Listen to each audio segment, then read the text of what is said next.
Another iconic scene from an iconic movie is the scene from A Streetcar Named Desire where Marlon Brando yells, "Stella!" Now, in this movie, Marlon Brando brought to the screen a sense of realism that hadn't been seen before in his acting, and he was using the method acting where he, becomes that character, sort of thing. And basically, this, I guess, was pretty new to the time. Now, what's interesting is that this role is a pretty dark role. This character that Brando played, Stanley Kowalski, and when he yells Stella, which I'll be looking at in a second, this is after he beat his wife. Stella is his wife. And then she kind of comes back to the dismay of her sister Blanche, and then Blanche is later raped by Stanley, and no one believes her. But anyway, let's look. Hey, Stella! Hey, Stella! Here's how TV remembers this scene. This is my Aunt Stella. Stella!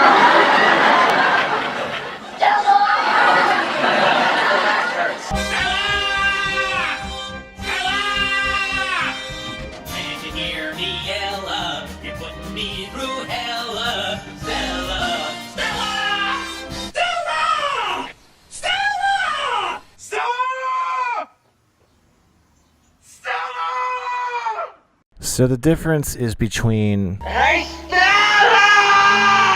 and Stella! still not really that convincing because, again, culture can form around a misconception for sure. But this is one of the biggest movies. And, well, okay, so here's the 1995 remake with Alec Baldwin playing Marlon Brando's part.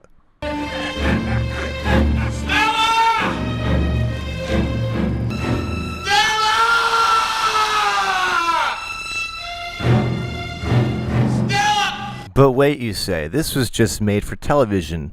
I'm sure a television movie could just have misquoted the original because, come on, man, these things aren't changing. Well, they are. And what's interesting is that wouldn't you think that a movie which was nominated for a Golden Globe Award, a Primetime Emmy, and a Screen Actors Guild Award for Alec Baldwin for acting would do their research, I'm eating chocolate now, would do their research to make sure that their movie was, accurately representing the most famous scene. One of them, anyway. I just, come on, let's, get over this. It's happening. Here's a look at Tennessee Williams' actual play. It says Stella, and not Hey, Stella.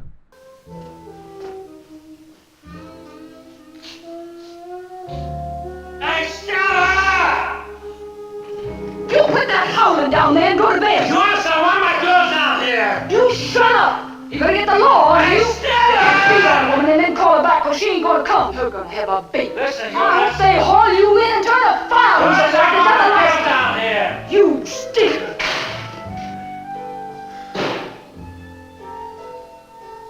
Hey, Stella! Hey, Stella! But for the past 12 years, the grand finale of the festival has been the Stella Shouting Contest.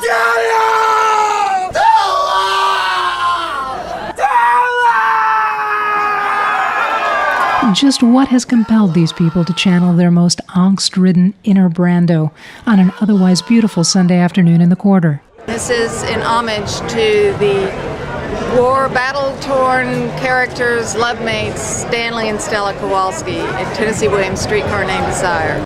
If you notice, there's another element about Alec Baldwin's representation here, which is different than Marlon Brando's, and it's not just between Stella versus Hey, Stella. It's also the body movement of what he's doing with his hands. Baldwin's hands go down as he screams. Actually, he screams then again. And Brando, he puts his hands on his head.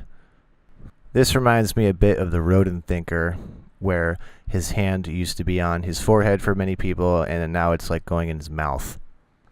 It's pretty interesting when you start watching the different years of the Stella Shouting Contest in New Orleans. I'm going to leave those linked underneath this video. Sometimes most of the time it's a Stella with the hands down, not on his face like it is now. But for instance, in 2016, the winner was the only person that I saw, at least in this video, that said, "Hey, Stella." So I don't know what the heck, but one more piece of residue, and it's in this biography of Marlon Brando. They cut the hey out. Now, does this mean that that's just because, well, people focus on the Stella, not the hey? I don't think so. I think it's because it wasn't actually Hey Stella before. It sounds like my oven's ready. I'm gonna make him an offer he can't refuse. He was the actor. Who do you think you are, a couple of queens or something? He was a force and a king. You get up, you big tub of guts. He's quite simply the best actor in cinema. What do you want me to do? Send you some flowers? He is the god. You stupid, ignorant slob. He was a devil, but such an adorable one. You would do well to take me seriously. He was really capable of all human emotions, which is what made him a genius. Horror. Marlon Brando, now on Biography.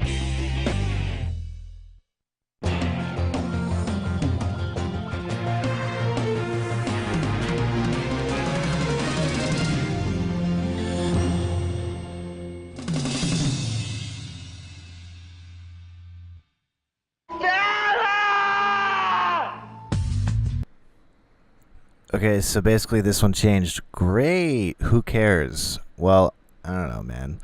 Or lady.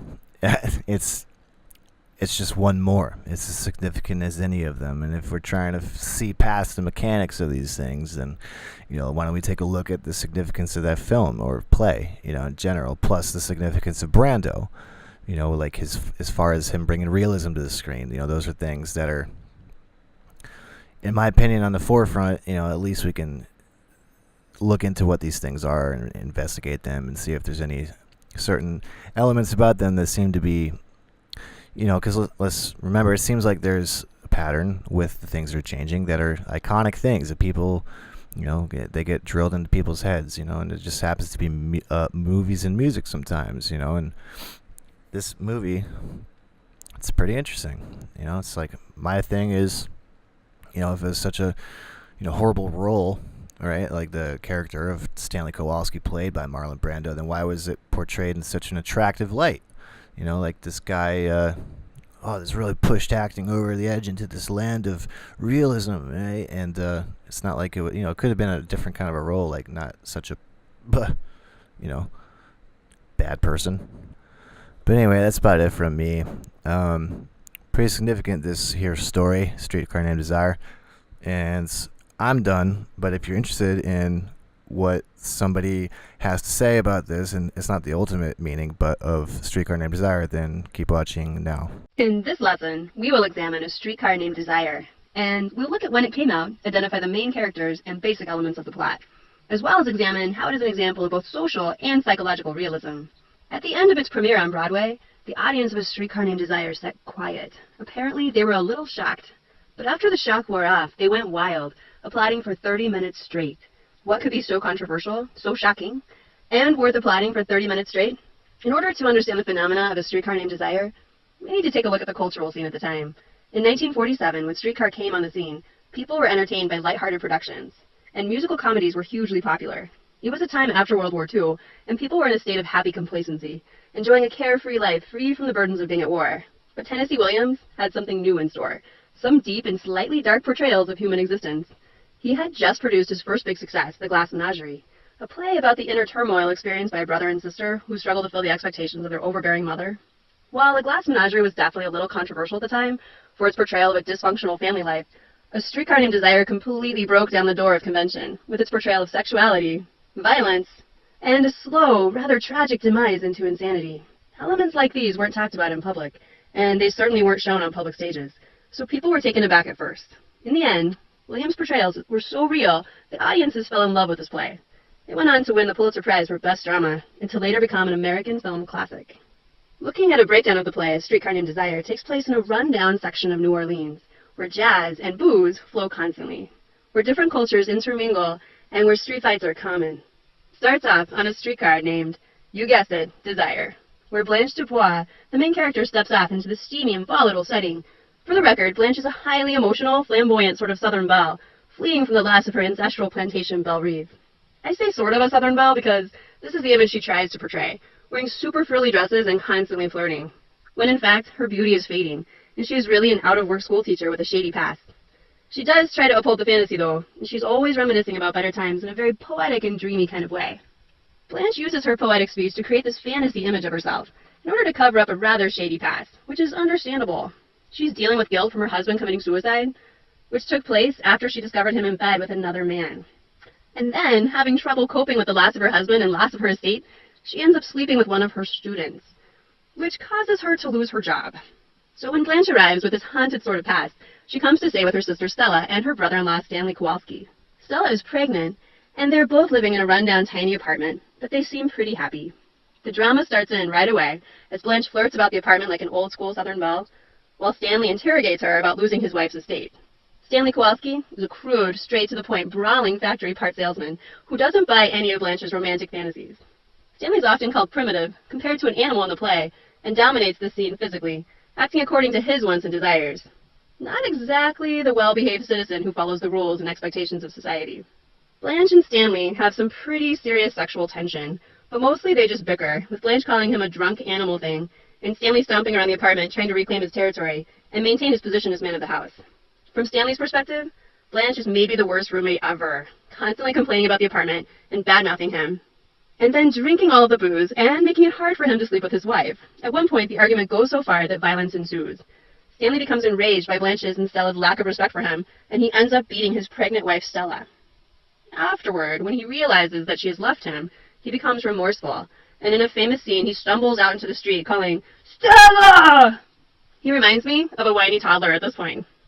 To Blanche's horror, however, Stella is touched by his desperation and walks back down to embrace Stanley.